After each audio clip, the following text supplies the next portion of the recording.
ఈరోజే ఆషాఢ శుద్ధ నవమి, వారాహి నవరాత్రుల్లో చివరి రోజు. మరి ఎంతో విశేషమైన రోజు. ఈ కథను విన్నా, అలాగే వారాహిదేవి యొక్క ఈ నామాలు విన్నా సకల శుభాలు కలుగుతాయి. శత్రుభయం తొలగిపోతుంది. అన్నిటా మీదే విజయం కలుగుతుంది. మరి ఆ కథ ఏంటో, ఆ 12 నామాలు ఏంటో ఇప్పుడు ఈ వీడియోలో తెలుసుకుందాం. ఆషాఢ మాసంలో పాడ్యమి నుంచి నవమి వరకు 9 రోజుల పాటు వారాహి నవరాత్రులు జరుపుకుంటారు. శరన్నవరాత్రులు, మాఘ గుప్త నవరాత్రుల్లో 9 రోజుల పాటు అమ్మవారిని పూజించినట్లే ఆషాఢ మాసంలో వచ్చే వారాహి నవరాత్రుల్లోనూ అమ్మవారికి 9 రోజుల పాటు ప్రత్యేక పూజలు చేస్తారు. నైవేద్యాలు సమర్పిస్తారు. ఉపవాసాలు ఉంటారు. దీక్షలు చేపడతారు. వారాహి అమ్మవారికి సంబంధించిన ఈ విశేషమైన కథను విన్నా, చదివినా, చెప్పినా, వినిపించినా సకల శుభాలు కలుగుతాయి. మరి ఆ కథ ఏంటో ఇప్పుడు ఈ వీడియోలో తెలుసుకుందాం. వారాహి దేవత శక్తి స్వరూపాలలో ఒకరు. ఈమె సప్త మాతృకలలో ఒకరు. దశ మహావిద్యలలో ఒకరు. లలితాదేవికి సైన్యాధిపతిగా వారాహిదేవిని చెప్తూ ఉంటారు. అందుకే ఈ అమ్మవారి ప్రస్తావన లలితా సహస్రనామంలో కూడా ఉంటుంది. ఆ లలితాదేవి తరపున పోరాడేందుకే కాదు, భక్తులకు అండగా ఉండేందుకు ఒక గొప్ప యోధురాలిగా నిలుస్తుంది వారాహిదేవి. ఈమెను ఆరాధిస్తే జీవితంలో ఎదురయ్యే అడ్డంకులన్నీ తొలగిపోతాయని, శత్రు భయమే ఉండదని, అపార జ్ఞానం సిద్ధిస్తుందని, కుండలిని శక్తి జాగృతమవుతుందని చెప్తారు. వారాహిదేవి పేర ఉన్న మూల మంత్రాలను అష్టోత్తరాల్లో పఠిస్తే సకల జయాలు సిద్ధిస్తాయన్నది భక్తుల నమ్మకం. మరి ఇంతటి శక్తివంతమైన వారాహి అమ్మవారి గురించి ఇప్పుడు తెలుసుకుందాం. పూర్వం హిరణ్యాక్షుడు అనే రాక్షసుడు ఉండేవాడు. ఇతను హిరణ్య కశ్యపుని సోదరుడు. వీళ్ళిద్దరూ దితి కశ్యపుల సంతానం. హిరణ్యాక్షుడి తండ్రి గొప్ప తపో సంపన్నుడు, తల్లి దితి. బలిచక్రవర్తి మాదిరిగానే హిరణ్యాక్షుడు తన ఆధిక్యతను చాటుకునేందుకు దేవతలపైకి దండెత్తి వెళ్లి వారి సంపదలన్నీ కొల్లగొట్టి నానా బీభత్సం చేస్తూ ఉండేవాడు. కలహప్రియుడిగా కనిపించే నారద మహర్షి ఏది చేసినా లోక కళ్యాణం కోసమే కదా. ఒకసారి హిరణ్యాక్షుణ్ణి కలిసేందుకు వచ్చాడు నారదుడు. తీరా నారదుడు వచ్చేసరికి హిరణ్యాక్షుడు ఎక్కడికో వెళ్లేందుకు సన్నాహమయ్యాడు. ఏం హిరణ్యాక్ష, ఎక్కడికో బయలుదేరావు? చేతిలో గద కూడా ఉంది అన్నాడు నారదుడు. అప్పుడు హిరణ్యాక్షుడు ఇలా పలికాడు. మా దానవులకు వినాశనం కలిగించే విష్ణుమూర్తిని చంపాలనే కృత నిశ్చయంతో బయలుదేరాను. ఆ విష్ణువు నశిస్తే కాని మాకు సుఖ సంతోషాలు లేవు అన్నాడు. అప్పుడు నారదుడు, అదా సంగతి. అయితే విష్ణుమూర్తి అక్కడెక్కడో లేడు. నువ్వు విసిరేసిన ధరణీదేవిని రక్షించేందుకు వరాహ అవతారం ఎత్తాడు కదా. సముద్ర గర్భంలో పాతాళంలో ఉన్నాడు అని చెప్పాడు నారదుడు. అప్పుడు హిరణ్యాక్షుడు వ్యంగ్యంగా వికటాహాసం చేస్తూ పాతాళం చేరుకుని మహాగర్వంతో ఊగిపోతూ, హూ శ్రీహరి, చివరికి పంది రూపం దాల్చావా? ఈ భూమి నాది, సముద్రంలోకి విసిరింది నేను. దాన్ని స్పృశించే హక్కు నీకు ఎక్కడిది? నీకు ధైర్యముంటే నాతో యుద్ధం చెయ్యి అన్నాడు. శ్రీహరికి ఆగ్రహం ముంచుకొచ్చింది. అయినా భూమాతను జాగ్రత్తగా తన మూతిపై నిలిపి, ఓ హీనుడా, నువ్వు తగని మిడిసిపాటుతో ఉన్నావు. భూమాతనే విసిరి కొట్టావు అంటే నువ్వెంత ఆపదను కొని తెచ్చుకున్నావో నీకు అర్థం కావడం లేదు. భూమాతను సురక్షితంగా సముద్రంలోంచి పైకి తీశాను కనుక భూమిపై నాకే అధికారముంది. భూమి నా అధీనంలోనే ఉంది అన్నాడు శ్రీహరి. హిరణ్యాక్షుడు ఆశ్చర్యంగా చూస్తూ ఉండగానే దేవతలు ముక్తకంఠంతో దుష్ట శిక్షణ శిష్ట రక్షణకు మారుపేరైన శ్రీహరి ఆ రాక్షసాదముని తక్షణం హతమార్చు. ఇటువంటి హీనుల వల్ల కీడే కాని మేలు జరగదు కదా అన్నారు. శ్రీహరి ఇక ఆలస్యం చెయ్యలేదు. వెంటనే హిరణ్యాక్షుణ్ణి చంపేశాడు.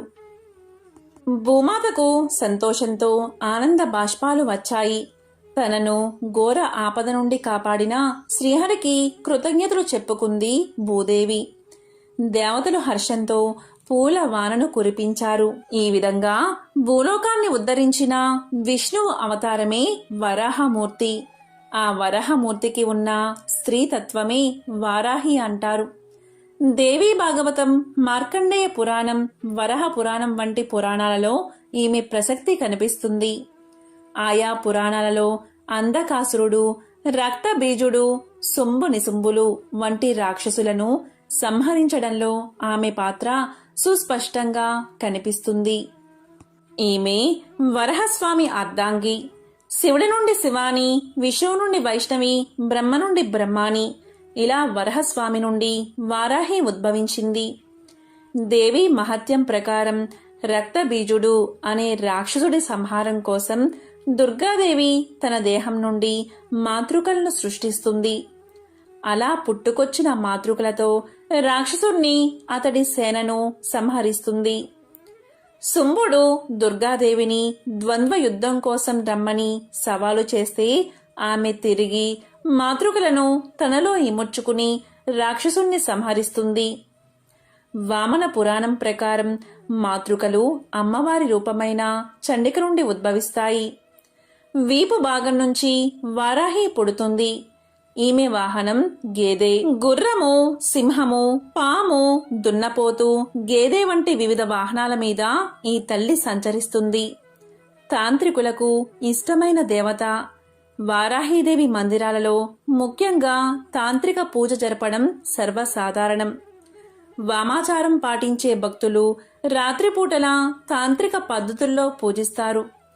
ప్రతి మనిషిలోనూ వారాహి శక్తి నాభి ప్రాంతంలో ఉండి మణిపూర, స్వాదిష్టాన, మూలాధార చక్రాలను ప్రభావితం చేస్తుంది. ఈమెను ఆరాధిస్తే జీవితంలో ఎదురయ్యే అడ్డంకులన్నీ తొలగిపోతాయని, శత్రు భయమే ఉండదని, అపార జ్ఞానం సిద్ధిస్తుందని, కుండలిని శక్తి జాగృతమవుతుందని చెప్తారు.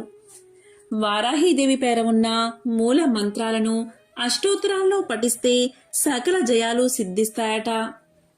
ఈమె వరహమూర్తిలానే ఉంటుంది. శరీర ఛాయను నల్లని మేఘవర్ణంలో ఉన్నట్లు చెబుతారు. ఈ తల్లి వరాహముఖంతో 8 చేతులతో కనిపిస్తుంది.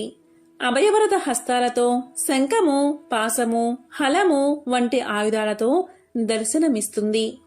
గుర్రము, సింహము, పాము, దున్నపోతు వంటి వివిధ వాహనాల మీద ఈ తల్లి సంచరిస్తుంది. ఈ ఆషాఢ నవరాత్రుల్లో దుర్గ సప్తసతి, దేవీ భాగవతం, దేవీ మహత్యం వంటివి పారాయణం చేయడం ఎంతో మంచిది. మార్కండేయ పురాణం ప్రకారం వారాహీదేవి వరాలను ఇచ్చే తల్లి. ఇంకో విశేషం ఏంటి అంటే, వారాహి అమ్మవారు వారణాసికి గ్రామదేవత.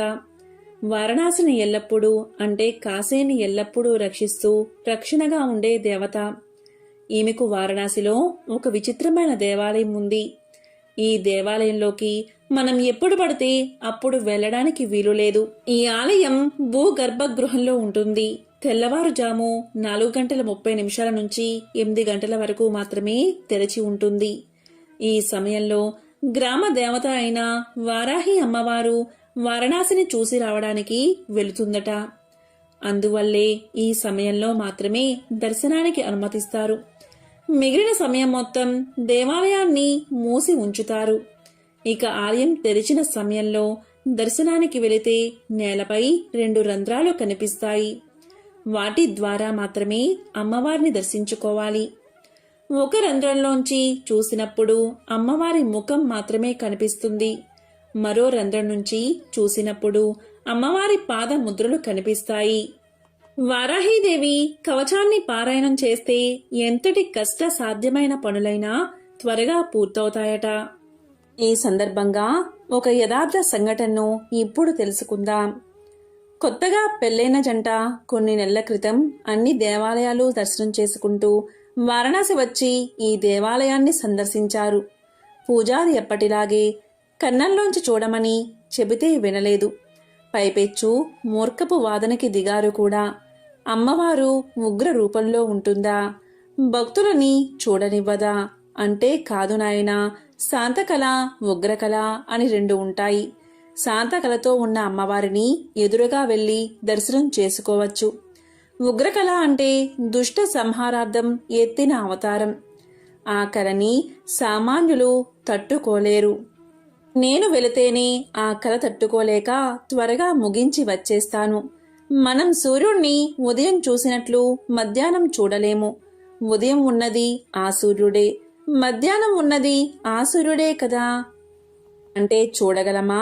కళ్ళు టపాసుల్లా పేలిపోతాయి, దృష్టి పోతుంది. అలాంటిది దుష్ట శిక్షణార్థం ఎత్తిన అవతారాలు చూడాలంటే మన శక్తి సరిపోదు, చూడకూడదు అని ఆ ఆలయ పూజారి ఎంతో శ్రద్ధగా చెప్పినా వినలేదు ఆ నవ దంపతులు. వినకుండా చూడనివ్వకపోతే కోర్టుకు వెళ్లి మీకు వ్యతిరేకంగా ఆర్డర్ తెచ్చుకుంటాం అని మొండిపట్టు పట్టారు ఆ దంపతులు. దీంతో పోయే కాలం వచ్చినప్పుడు ఇలానే ఉంటుంది ప్రవర్తన అని సెల్లార్లో ఉన్న అమ్మవారి వద్దకి ఆ కొత్త జంటని తీసుకెళ్లాడు ఆలయ పూజారి. క్షణాల వ్యవధిలో పూజారి హారతి వెలిగించి ఇచ్చేలోపు ఇద్దరూ కూడా కిందపడి మరణించారు. మహాశక్తి కలిగిన వారాహి అమ్మవారు కాశీక్షేత్రంలో కొలువై ఉన్నందున ఈ అమ్మ గ్రామదేవత. కరుణా వీక్షణాలతో వారణాసిలో ఇంతవరకు ఒక్క కరోనా కేసు కూడా నమోదు కాలేదట. ఈ అమ్మవారిని ఎవరైతే నమ్ముకుంటారో వారికి అమ్మ అనుగ్రహంతో జీవితంలో ఎదురయ్యే అడ్డంకులన్నీ తొలగిపోతాయి. శత్రు భయమే ఉండదు, జ్ఞానసిద్ధి కలుగుతుంది. యోగులకు కుండలినీ శక్తి జాగృతం అవుతుంది. వామన పురాణం ప్రకారం మాతృకలు అమ్మవారి రూపమైన చండిక నుండి ఉద్భవించాయి. వీపు భాగం నుంచి ఈ వారాహీదేవి ఉద్భవించింది. మార్కండేయ పురాణం ప్రకారం వారాహి వరాలను ఇచ్చే తల్లి. నిజమైన భక్తితో అమ్మవారిని పూజించేవారికి ఆమె వరాలను కురిపిస్తుంది. ఆమె రూపం భయంకరంగా ఉండవచ్చు, కానీ ఆమె హృదయం ఎంతో మృదువైనది. ఆమె ఎల్లప్పుడూ భక్తుల పట్ల కరుణ, ప్రేమతో నిండి ఉంటుంది. వారాహి అమ్మవారిని ఎలా పూజించాలి అంటే, వారాహి అమ్మవారి ఫోటో తీసుకొచ్చి దేవుడి మందిరంలో పెట్టుకోవచ్చు. లేదంటే విడిగా పీట వేసి అమ్మవారి చిత్రపటాన్ని అక్కడ ఉంచి పూజలు చేయొచ్చు. పూజా మందిరాన్ని శుభ్రం చేసి అమ్మవారి ఫోటో పెట్టండి. మొదటి రోజు చిత్రపటాన్ని ఎక్కడ ఆహ్వానం పలుకుతారు, నవరాత్రులు పూర్తయ్యే వరకు అక్కడే ఉంచాలి, అస్సలు మార్చకూడదు. అఖండ దీపం 9 రోజుల పాటు జాగ్రత్తగా చూసుకోగలం అనుకుంటే పెట్టండి. లేదంటే నిత్య దీపారాధన సరిపోతుంది. కలశం పెట్టుకోవాలి వద్దు అనేది మీ ప్రాంత పద్ధతిపై ఆధారపడి ఉంటుంది. ఉదయం దీపం వెలిగించిన తర్వాత రోజంతా ఉపవాసం ఉండి సూర్యుడు అస్తమించే సమయంలో అమ్మవారి పూజ చేసి ఆహారం తీసుకోవాలి. ఏ పూజ ప్రారంభించినా ముందుగా వినాయకుణ్ణి ప్రార్థించాలి. ఆ తరువాత మళ్ళీ ఆచమనం చేసి సంకల్పం చెప్పుకుని అమ్మవారి ఫోటోకి ప్రాణ ప్రతిష్ఠ చెయ్యాలి. ఆ తరువాత షోడశోపచారాలతో పూజ చెయ్యాలి. ఆ తర్వాత అంగపూజ, వారాహి స్తుతి చదువుకోవాలి. ఇంకాసేపు అమ్మవారి సన్నిధిలో కూర్చోవాలి అనుకుంటే వారాహి అష్టోత్తరం కవచం చదువుకుంటూ పూలు కుంకుమతో పూజించండి. లలిత అమ్మవారి ప్రజ్ఞ నుంచి వచ్చిన వారాహి అమ్మవారి దగ్గర లలితా సహస్రనామాలు కూడా చదువుకోవచ్చు. వారాహి అమ్మవారికి ఎన్ని నైవేద్యాలు సమర్పించినా బెల్లం పానకాన్ని తప్పనిసరిగా నివేదించండి. ఇక అమ్మవారికి వస్త్రం పేరుతో సమర్పించిన చీరను మీరు కట్టుకోవచ్చు. లేదంటే ముత్తైదువును పిలిచి అమ్మవారి స్వరూపంగా భావించి వారికి పసుపు కుంకుమతో సహా ఆ వస్త్రాన్ని ఇవ్వవచ్చు. పూజ తర్వాత ధూపం వేయడం చాలా ముఖ్యం. వారాహి అమ్మవారి దీక్షను చాలా నిష్ఠగా చెయ్యాలి. 9 రోజుల పాటు బ్రహ్మచర్యాన్ని పాటించాలి. సాత్విక ఆహారం తీసుకోవాలి.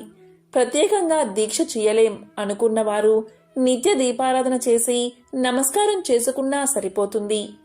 మరి వారాహి అమ్మవారిని పూజిస్తే ఏం లాభం కలుగుతుంది అంటే, లలితాదేవి నుంచి ఉద్భవించిన వారాహిని పూజిస్తే అహంకారం తగ్గుతుంది.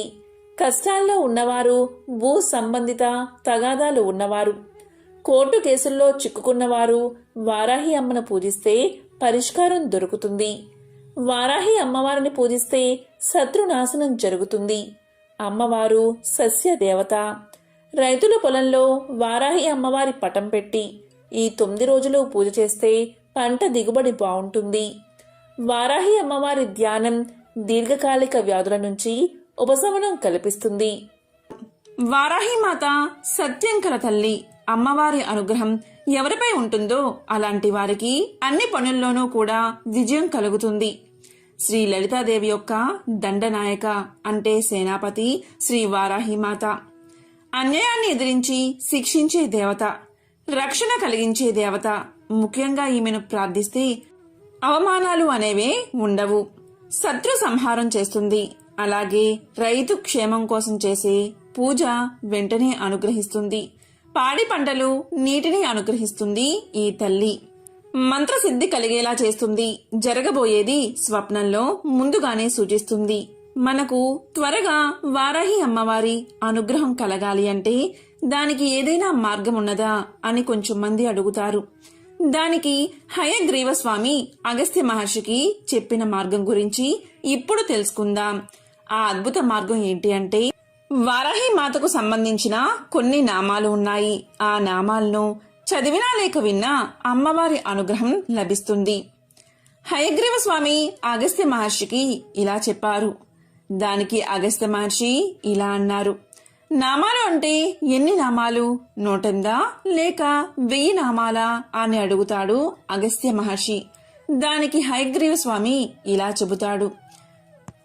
లేదు మహర్షి, అమ్మవారికి సంబంధించిన కేవలం 12 నామాలు మాత్రమే ఉన్నాయి. ఆ 12 నామాలను చదివితే చాలు లేదా వింటే చాలు, వారాహి అమ్మవారి యొక్క అనుగ్రహం తప్పకుండా కలుగుతుంది. ఆ అమ్మవారు స్వప్నంలో కనిపించి మీకు ముందుగానే తెలియజేస్తుంది సమస్తమంతా. ఇలా చెప్పి హయగ్రీవుడు అగస్త్య మహర్షికి ఆ 12 నామాలను వివరించి చెప్పాడు. ఓ అగస్త్య మహర్షి, ఈ 12 నామాలు వింటే చాలు లేదా చదివితే చాలు. ఎవరైనా సరే వారాహి అమ్మవారికి సంబంధించిన ఈ 12 నామాలను శ్రద్ధతో వింటే వారాహి అమ్మవారి యొక్క అనుగ్రహం కలుగుతుంది. అమ్మవారు ప్రసన్నురాలు అవుతుందని చెప్పాడు వరహస్వామి. ఆ 12 నామాలతో అమ్మవారిని పిలిస్తే పలుకుతుందట. ఆ 12 నామాలు ఏంటి అంటే శ్రద్ధగా వినండి. ఓం పంచమ్యై నమః, ఓం దండనాదాయై నమః, ఓం సంకేతాయై నమః, ఓం సమయేశ్వర్యై నమః, ఓం సమయ సంకేతాయై నమః, ఓం వారాహ్యై నమః, ఓం పుత్రిణ్యై నమః, ఓం శివాయై నమః, ఓం వార్తాల్యై నమః, ఓం మహాసేనాయై నమః, ఓం ఆజ్ఞాచక్రేశ్వర్యై నమః, ఓం హరిజ్ఞాయై నమః. ఈ 12 నామాలను ఎవరైతే జపిస్తారో లేక వింటారో అలాంటి వారికి 5 అద్భుత ప్రయోజనాలు కలుగుతాయి. ఆ ప్రయోజనాలు ఏంటో తెలుసుకుందాం. మొదటి ప్రయోజనం ఏంటి అంటే, కష్టాల్లో కూరుకుపోయి ఉన్నా లేక భూ సంబంధమైన తగాదాలు ఉన్నా, స్థలం విషయాల్లో విభేదాలు ఇలాంటివి ఏ ఉన్నా సరే, వ్యాపారంలో అభివృద్ధి చెందాలన్నా అలాంటి వారందరికీ వారాహిదేవిని ఆరాధిస్తే ఎంతో ప్రయోజనకరం ఉంటుంది. ఎందుకు అంటే భూమిని ఉద్ధరించిన వరహస్వామి శక్తి వారాహిదేవి. అందుకని వారాహిదేవి అమ్మవారిని పూజిస్తే ఎటువంటి సమస్యలున్నా అవన్నీ తొలగిపోతాయి. ఇక రెండవ ప్రయోజనం ఏంటి అంటే శత్రునాశనం. ఈ అమ్మవారిని పూజిస్తే గనక శత్రు భయం అనేది ఉండదు. మూడవది, ఈ అమ్మవారు సస్యదేవత. సస్యము అంటే పొలాలు, పంటలకు సంబంధించింది. మీరు వారాహి అమ్మవారి స్వరూపం చూస్తే ఒక చేతిలో నాగలి ఉంటుంది, మరొక చేతిలో రోకలి ఉంటుంది. ఎందుకు ఇవి అంటే, నాగలి అనేది పొలం దున్ని విత్తనాలు నాటడానికి, రోకలి అనేది వచ్చిన గింజల్ని దంచి మనం తినడానికి. అంటే పంటకు సంబంధించిన ఆహార విషయాలకు సంబంధించిన అన్నిటినీ కాపాడే దేవత వారాహి దేవత. అందుకే ఆమెను సస్య దేవత అంటారు. ఎవరైనా రైతులు పొలంలో చిన్న గుడిసె లాంటిది ఏర్పాటు చేసుకుని అందులో వారాహి అమ్మవారి యొక్క చిత్రపటాన్ని పెట్టుకుని ప్రతిరోజు కూడా అమ్మవారిని పూజిస్తే చాలు, అక్కడంతా సస్యశ్యామలం చేస్తుంది అమ్మవారు. ఇక 4వ ప్రయోజనం ఏంటి అంటే, కొంతమంది చేతబడి జరిగిందని బాధపడుతూ ఉంటారు. దానికోసం లెక్కలేనంత డబ్బు ఖర్చు పెడుతూ ఉంటారు.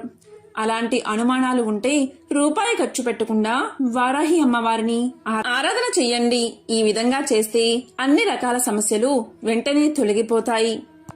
ఇక 5వ ఆఖరి ప్రయోజనం ఏంటి అంటే, ఆరోగ్యాన్ని వృద్ధి చేస్తుంది. అంతుపట్టని వ్యాధులతో బాధపడుతూ ఉంటే, శారీరక మానసిక బాధలు వేధిస్తూ ఉంటే వైద్యుల్ని సంప్రదించినా ఏమీ లేదు అని చెప్తూ ఉంటారు. అలాంటి వారు వారాహిదేవిని ఆరాధిస్తే ఆరోగ్యవంతులు అవుతారు. ఎందుకు అంటే, ఈ అమ్మవారి రథం మీదే ధన్వంతరి మరియు అశ్విని దేవతలు కూర్చుని ఉంటారు. వీరు ఎలాంటి వ్యాధులనైనా పోగొట్టి ఆరోగ్యవంతుల్ని చేస్తారు. ఈ 5 ప్రయోజనాలు వారాహి అమ్మవారిని పూజిస్తే తప్పకుండా మీకు కలుగుతాయి. అయితే ఆరాధన ఎలా చేయాలి అంటే, అమ్మవారి యొక్క ఆరాధన ఎప్పుడూ కూడా సూర్యాస్తమయం అయిన తర్వాత చీకటి పడ్డాక చేయాలి. అదేవిధంగా అమ్మవారికి ధూపము అంటే చాలా ఇష్టం. అందుకని సాంబ్రాణి ధూపం వేస్తే అమ్మవారు చాలా ప్రీతి చెందుతారు. ఇక అమ్మవారికి నైవేద్యంగా బెల్లం పానకం తప్పకుండా సమర్పించాలి. పులిహార కూడా పెట్టవచ్చు. ఆషాఢ మాసంలోని మొదటి 9 రోజులను గుప్త నవరాత్రులు లేదా వారాహి నవరాత్రులుగా హిందువులు అమ్మవారిని పూజిస్తారు. ఎవరైతే ఈ వారాహి నవరాత్రుల్లో అమ్మవారిని పూజిస్తారో అలాంటి వారు తప్పకుండా బ్రహ్మచర్యాన్ని పాటించాలి.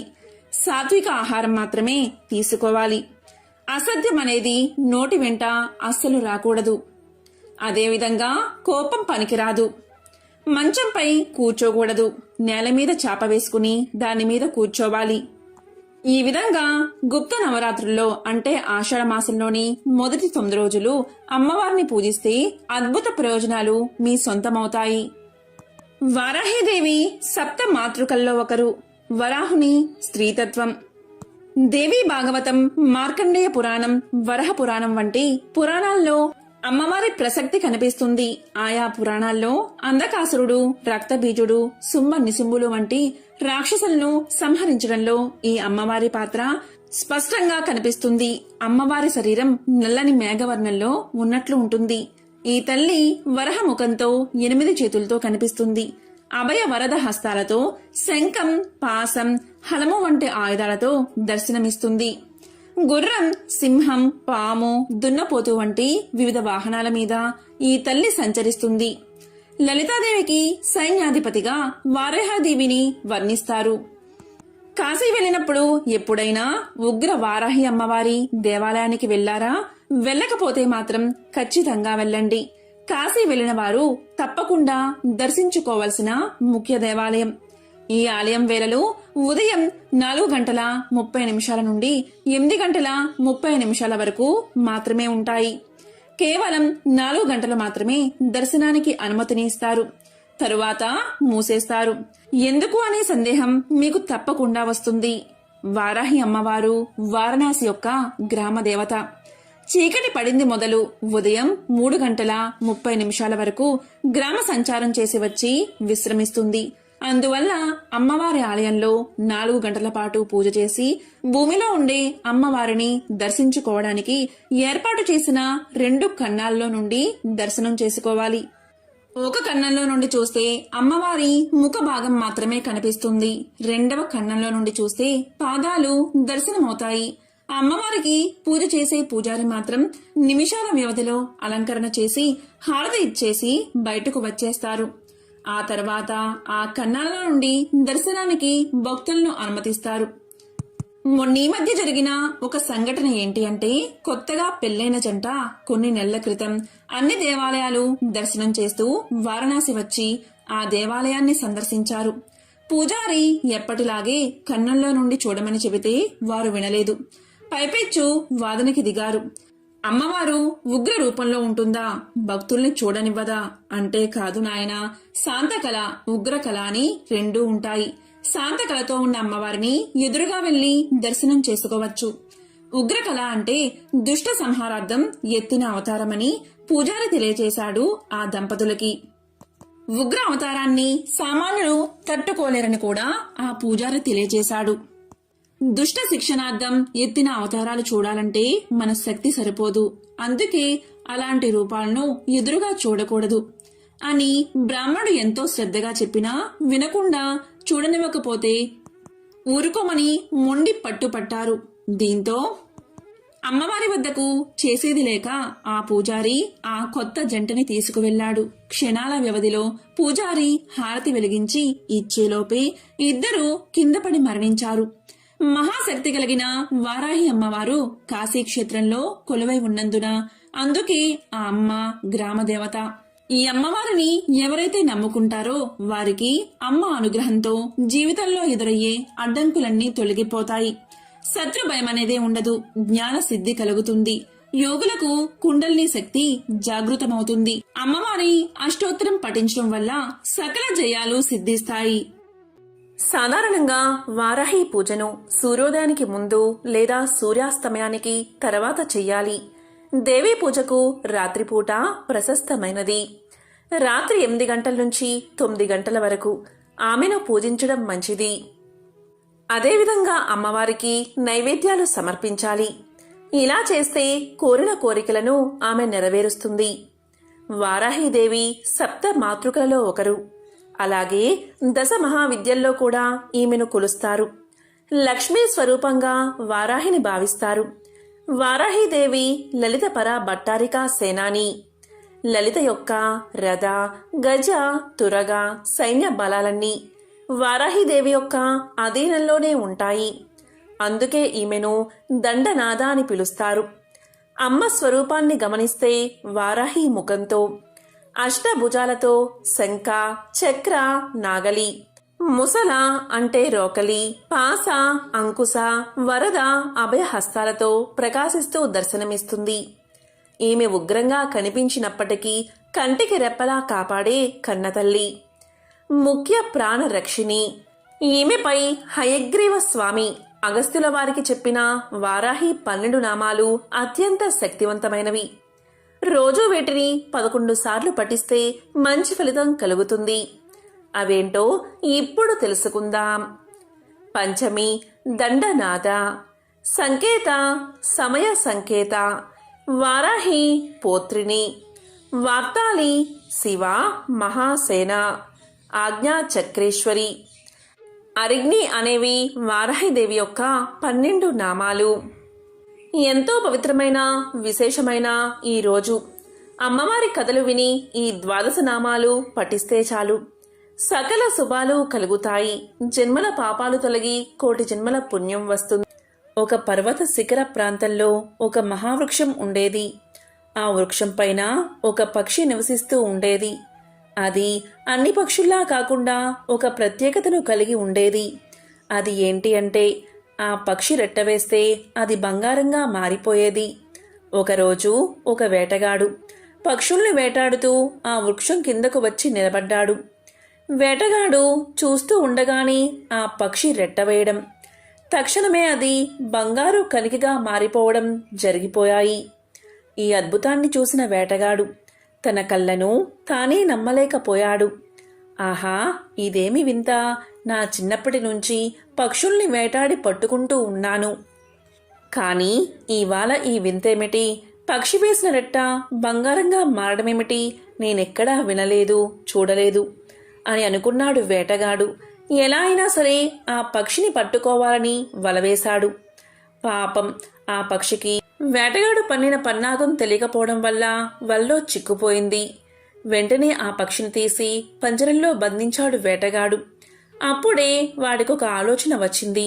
ఈ వింత పక్షి గురించి వాళ్ళ ద్వారా వీళ్ళ ద్వారా రాజుగారికి తెలిసేలోగా నేనే స్వయంగా రాజుగారికి బహుమతిగా ఇస్తాను, ఆయన ఎంతో సంతోషిస్తాడు అని అలా అనుకోగాని పక్షితో సహా రాజు దగ్గరకు వెళ్లాడు వేటగాడు.